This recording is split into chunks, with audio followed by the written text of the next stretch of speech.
vida. Ninguém chega ao Pai senão por mim.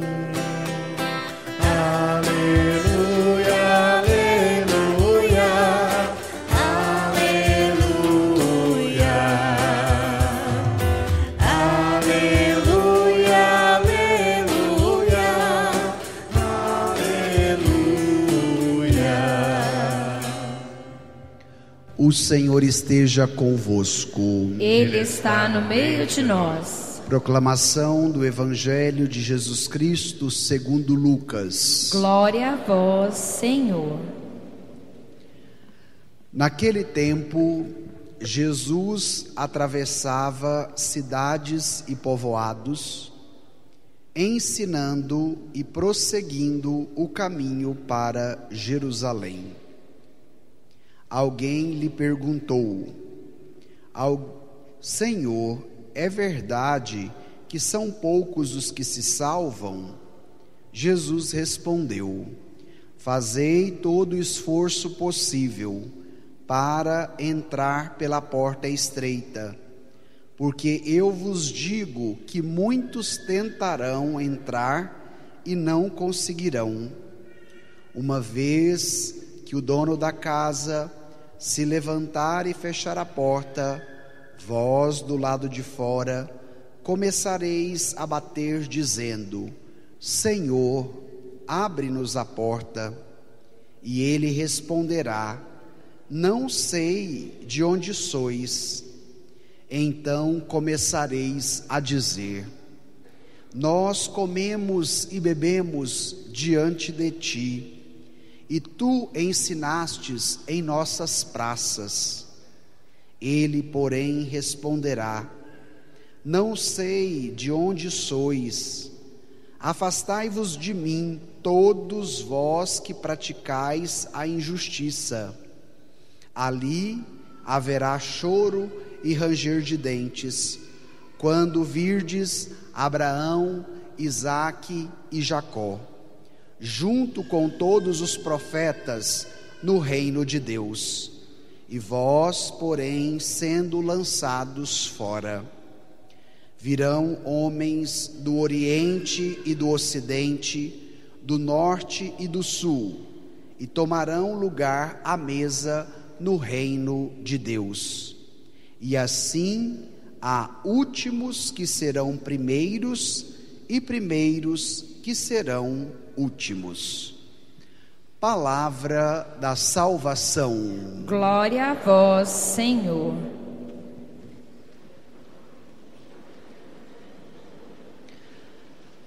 Proclamai o Evangelho a toda criatura. Irmãos e irmãs, celebramos hoje a liturgia do 21º domingo do tempo comum. Durante toda esta semana, quem tem o hábito de participar da missa diária ou de acompanhar o Evangelho de cada dia, percebeu que Jesus dá uma longa catequese sobre o reino dos céus, nos contando parábolas. E a cada dia o Evangelho nos trazia uma nova parábola cujo conteúdo era o reino dos céus. E esses evangelhos que foram proclamados ao longo da semana estão associados ao evangelho que nós acabamos de ouvir. O evangelista Lucas nos contou que Jesus estava atravessando cidades e povoados ensinando. E qual era o conteúdo do ensinamento de Jesus? O reino dos céus.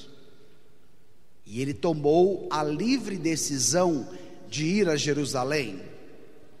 E se vocês lerem todo o Evangelho de Lucas, o capítulo de hoje é o 12. Mas se você ler do 12 até o final do Evangelho, você vai ver o que vai acontecer em Jerusalém com Jesus.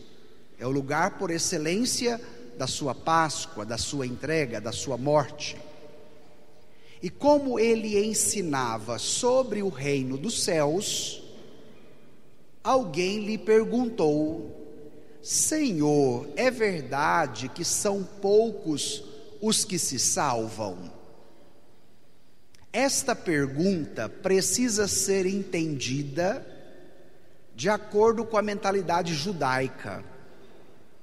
Os judeus acreditavam que eles eram a raça eleita, o povo santo. Logo, eles eram os destinatários por excelência da salvação que Deus operava no meio do seu povo. Então, havia, de certo modo, entre muitos judeus, uma soberba religiosa, porque eu sou judeu e você é pagão, você é de outra raça, você não é do povo eleito. E até hoje existem também igrejas que inclusive estabelecem o número de quantos serão salvos. Esse tema continua atual. Quem vai ser salvo? Quantos serão salvos?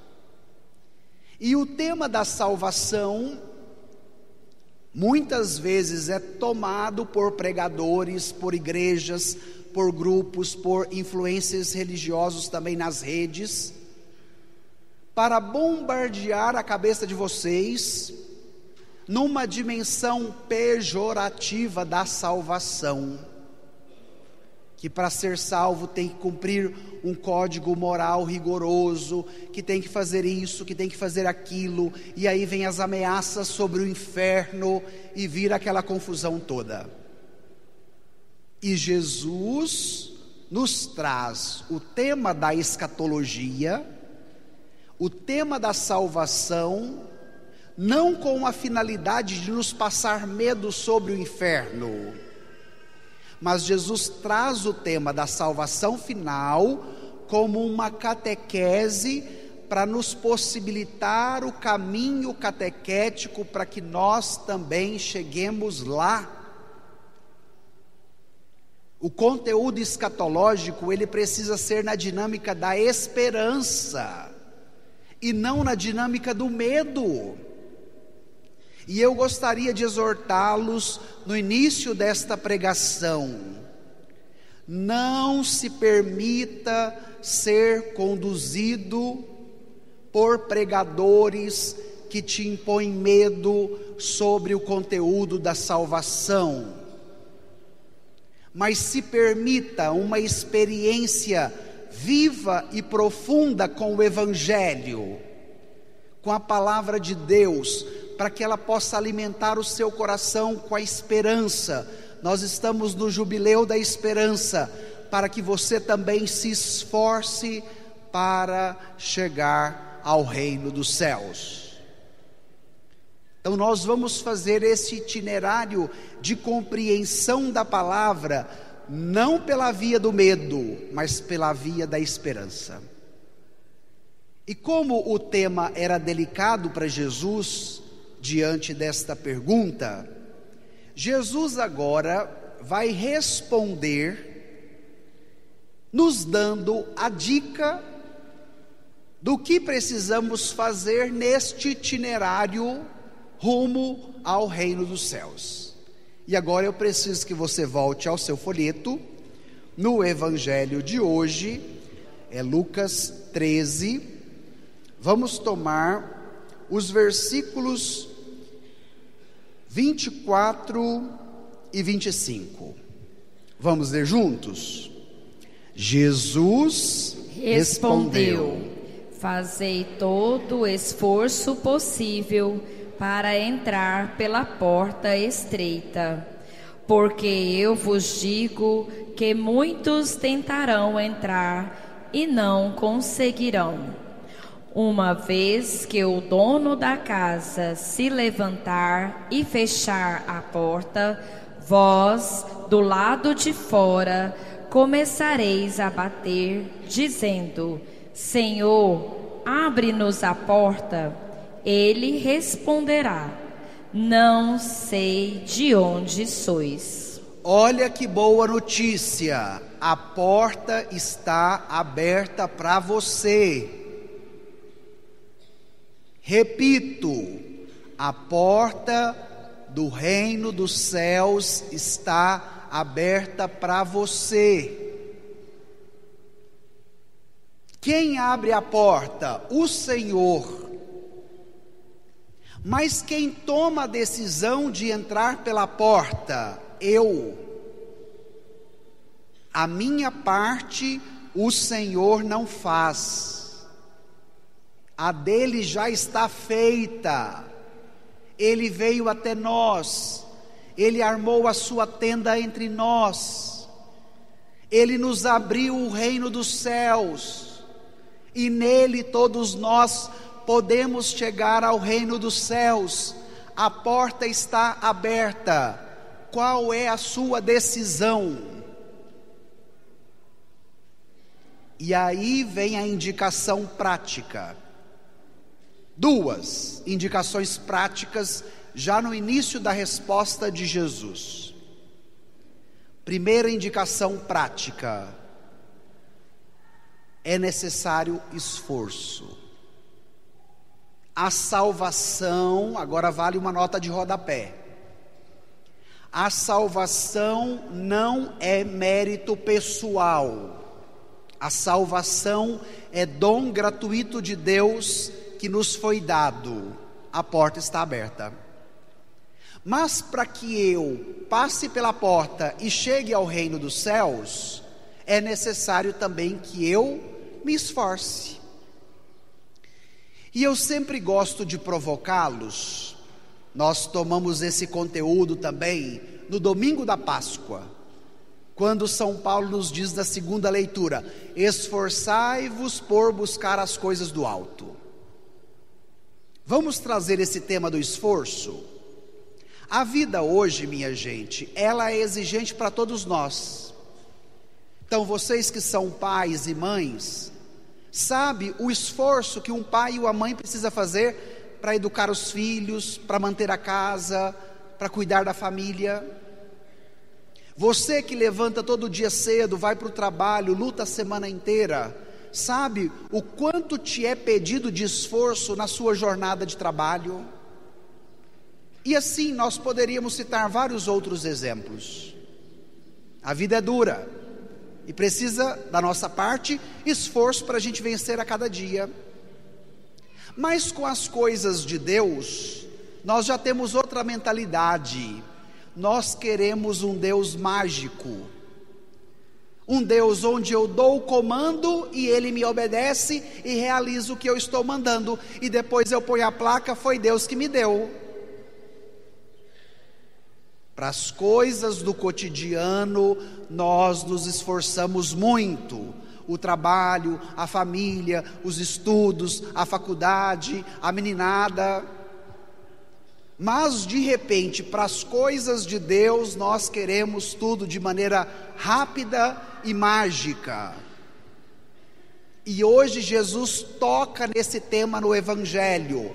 Para as coisas de Deus também é necessário esforço. Então eu vou dar um exemplo positivo. Hoje é domingo e muitos de vocês, 8 horas da manhã, poderiam estar dormindo em casa. Esses dias mais frio, que a gente gosta de ficar um tempinho mais na cama, não é verdade? Eu também gosto. Mas nós fizemos o esforço de levantarmos cedo, para quê? Para participarmos da missa, porque sabemos que isso é importante para a nossa fé. Houve da nossa parte um esforço.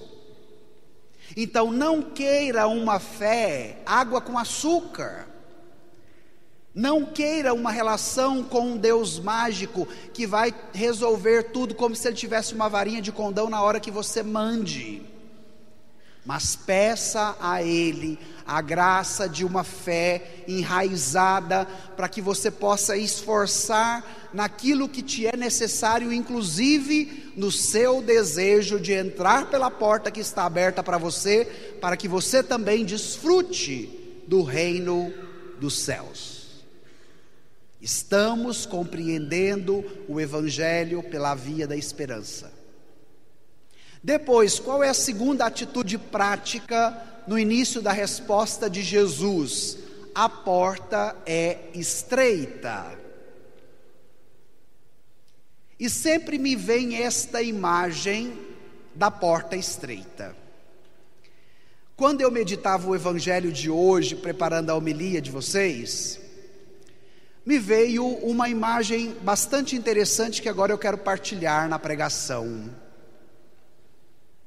Jesus quer nos ensinar que a porta é estreita, porque quando chegar a nossa hora, nós não levaremos nada daqui para lá, mas nós levaremos apenas quem? Cada um de nós.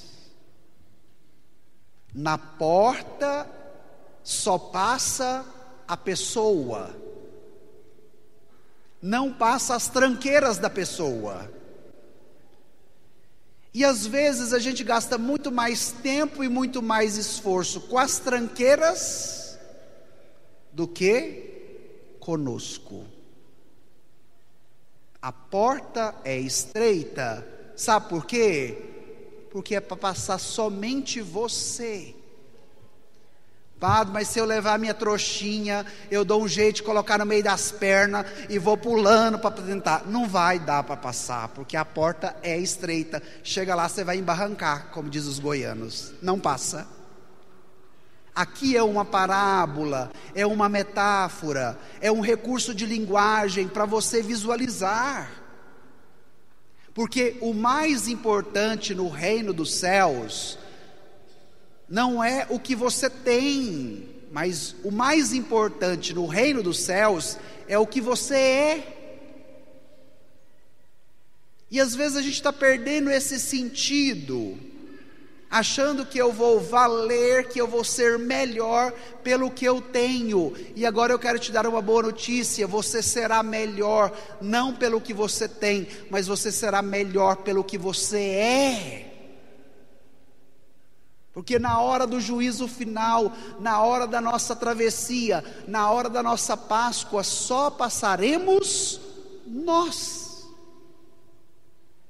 porque a porta é estreita.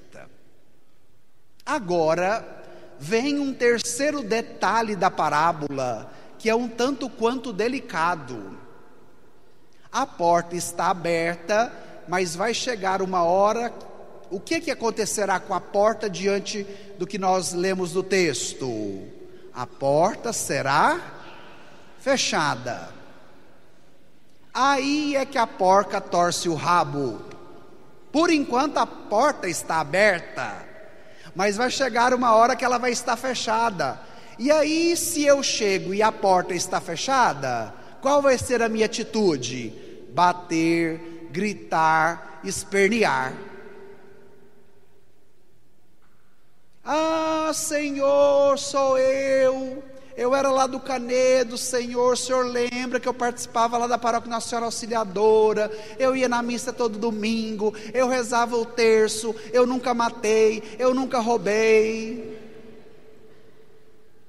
E aí Jesus vai dizer que a porta estará fechada e ela não será aberta novamente. Afastai-vos de mim, vós que praticais a injustiça.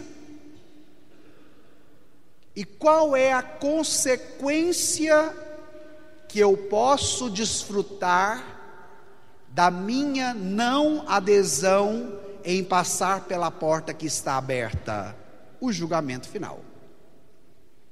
Vamos lá no texto para ver a imagem metafórica, simbólica do que acontece quando a porta está fechada. Tomemos aí versículos de 28 a 30. Vamos juntos?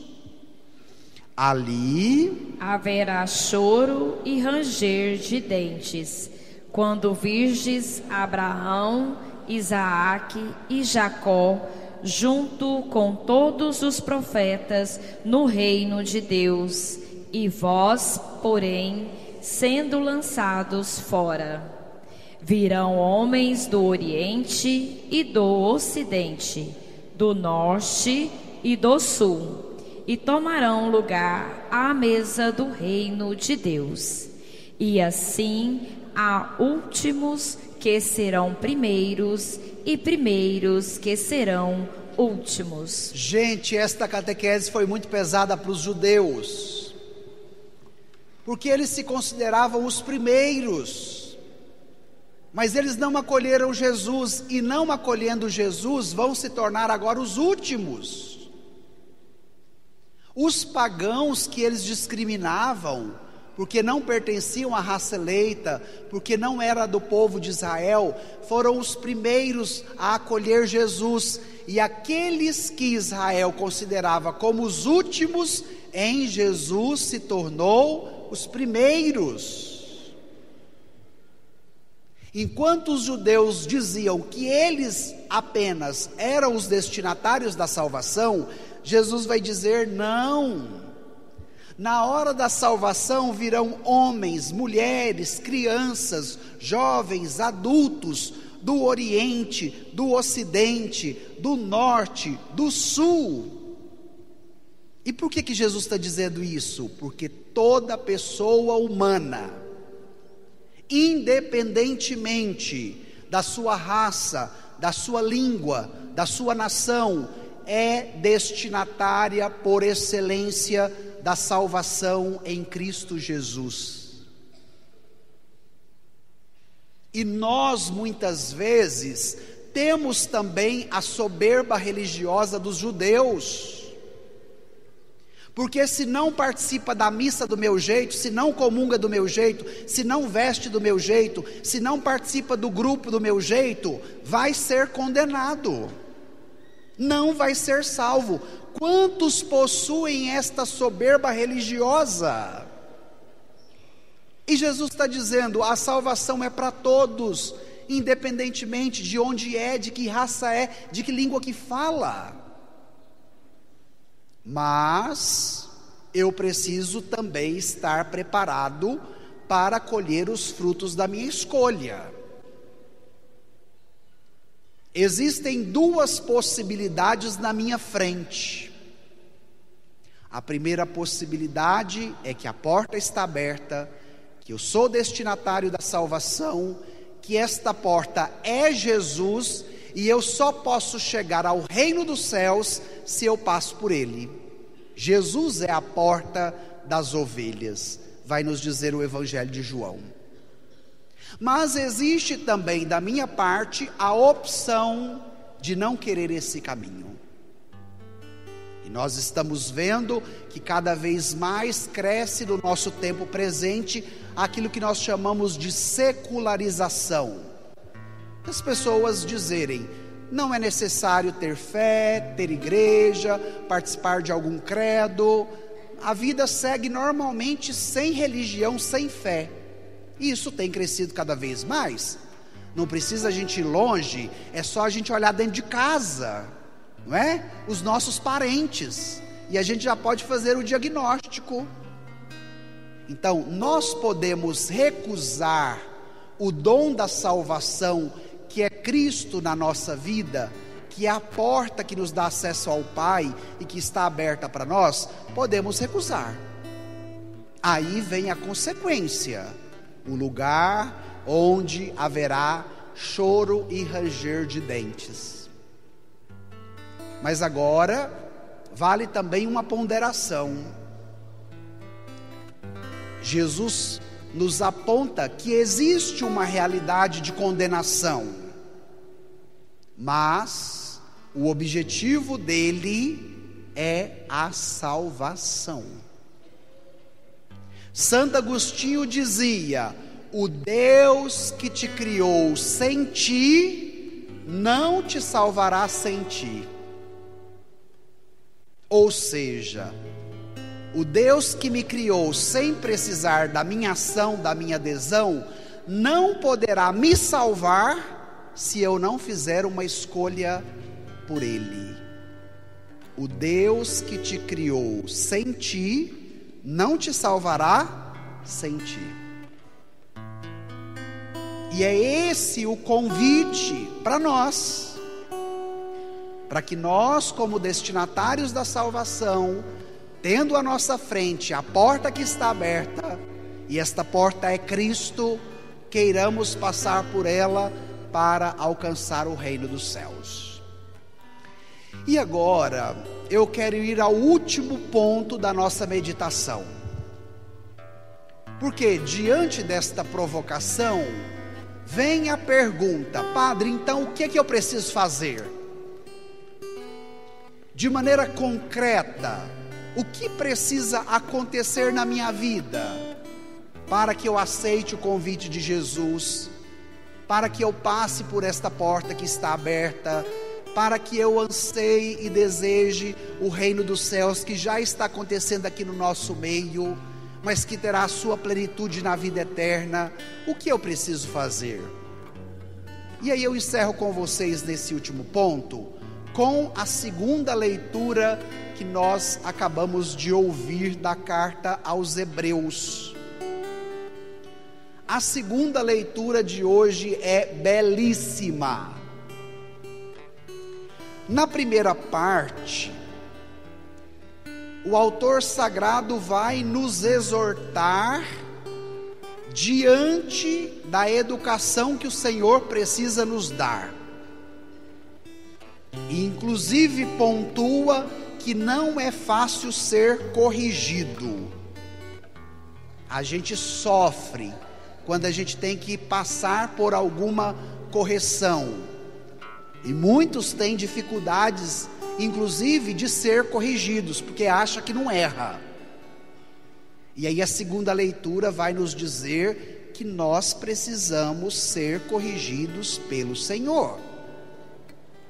Por mais que esta correção seja indigesta, no momento mesmo, nenhuma correção parece alegrar, mas causa dor, mas depois, porém, produz um fruto de paz e justiça para aqueles que nela foram exercitados. Então, é uma palavra que te indica uma ação prática. Se permita ser corrigido pela palavra, por mais que te doa. Não queira uma prática religiosa apenas de um Deus que te obedece, que faz o que você manda, mas queira uma prática religiosa que te molde, que te eduque, que te catequize, inclusive naquelas áreas que são mais delicadas e que te habitam.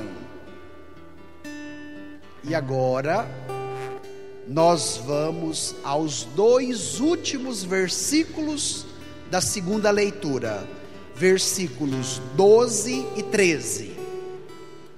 E eu gostaria que você lesse com bastante atenção esses 2 versículos. Ao menos a mim, eles foram muito fortes. Vamos lá?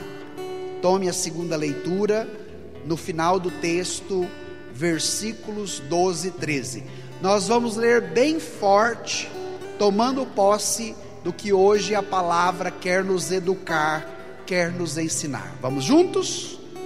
Portanto, firmai as mãos cansadas e os joelhos enfraquecidos, acertai os passos dos vossos pés, para que não se extravie o que é manco, mas antes seja curado.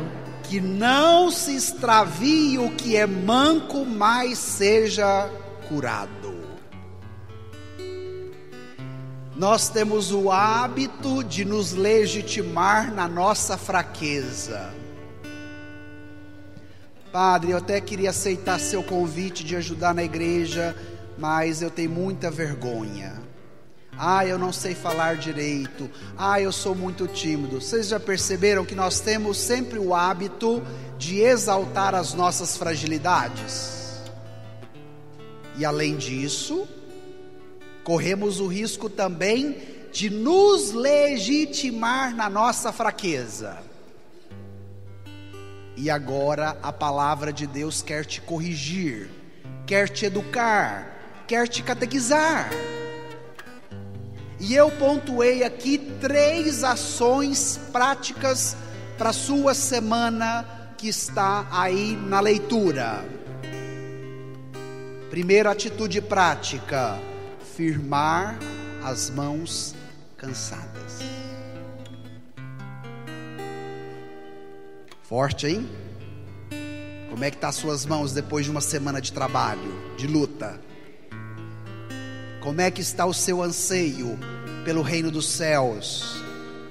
Como está o seu desejo por passar pela porta estreita?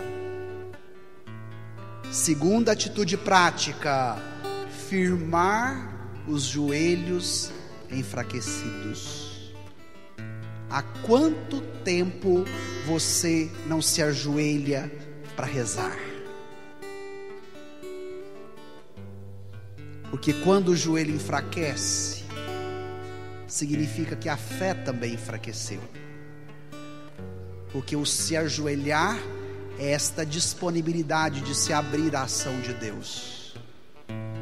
Um joelho enfraquecido fala também de uma fé que se enfraqueceu. Como é que está o seu joelho? Terceira atitude: acertar os passos dos vossos pés. Por onde você anda? Qual é o caminho que você está trilhando? As escolhas que você faz a cada dia contemplam o reino dos céus da sua vida ou contemplam apenas as coisas deste mundo? Por onde você anda? Por onde os seus pés trilham o caminho? Qual é o itinerário da sua história ao longo da sua existência? E a palavra quer tocar as suas mãos, quer tocar os seus joelhos e quer tocar os seus pés para fazer uma obra, a obra do reino dos céus na sua vida, para que você não se legitime mais por aquilo que é manco, para que você não se esconda mais aquilo que é manco, para que você não se justifique mais naquilo que é manco em você, nas suas fragilidades, nos seus pecados, mas que você, na experiência com o Senhor, fortaleça as mãos cansadas, firme os joelhos abatidos, acerte os passos pelo caminho, para que você seja curado. E ao fazer esta experiência, você estará no rumo certo, o rumo da porta que está aberta para ti, mas lembrando que ela é estreita. Por quê? Porque só passa você. E aí é necessário agora nós pedirmos ao Senhor estas três coisas: firmar as mãos, firmar os joelhos e acertar os passos dos nossos pés, para que eu não fique mais agarrado ao que é manco, mas que de fato o Senhor me cure, me oriente, me mostre o caminho e me coloque no prumo, porque a minha vocação é o reino dos céus. E agora nós vamos fazer esse exercício de fé. Você vai deixar o seu folheto de lado ou embaixo do banco. Se tiver alguma bolsa, alguma coisa aí no seu colo, nas suas mãos, também tire. Você vai precisar das suas mãos liberadas, né? Se for possível, sente-se de uma maneira mais acomodada, para que nós façamos este último momento agora de oração, pedindo o que a palavra está te indicando. E agora você vai abrir as suas duas mãos e olhar para elas. De repente, como disse a leitura, as suas mãos estão cansadas. E olhando para elas, o que você vai pedir a Jesus? Senhor, firmai as minhas mãos cansadas.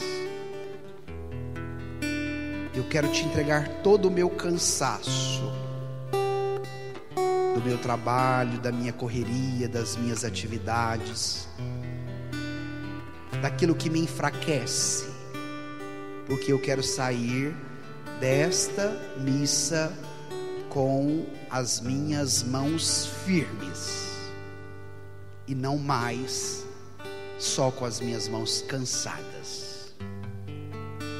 Peça para o Senhor. Você sabe qual é o seu cansaço. Você sabe o que está fraco e que o Senhor precisa firmar. Então faça essa experiência de oração pedindo o que Ele quer te dar.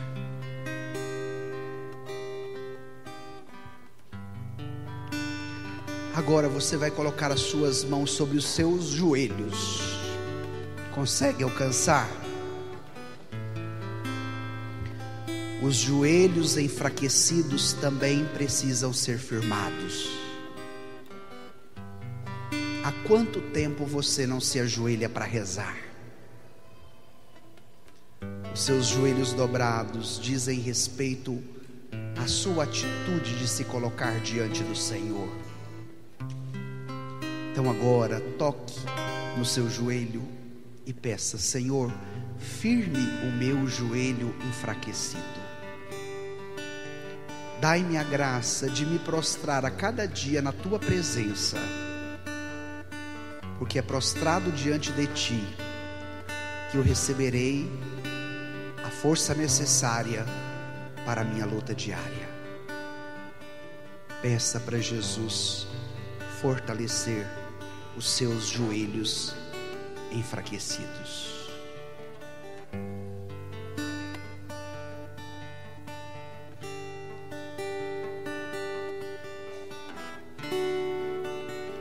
E agora, por último, você vai olhar para os seus pés. Mesmo que você esteja de sapato, de botina, de sandália, olhe para os seus pés.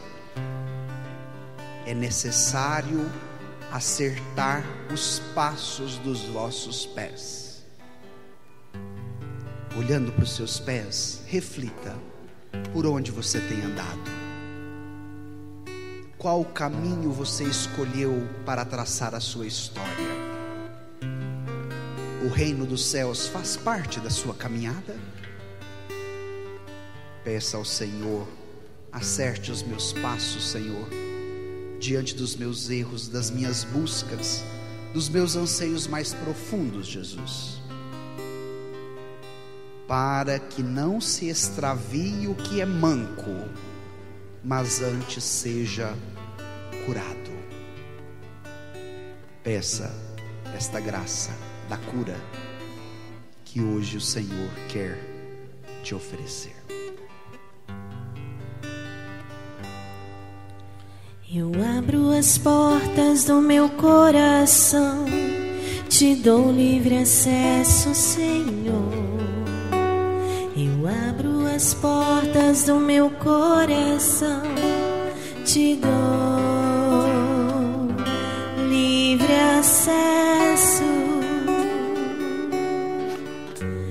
Eu abro as portas do meu coração, te dou livre acesso, Senhor. Eu abro as portas do meu coração, te dou livre acesso. Pois com teu braço forte realizas prodígios.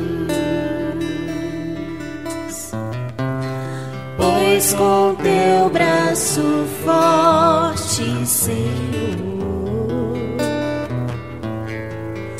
me ergues do chão.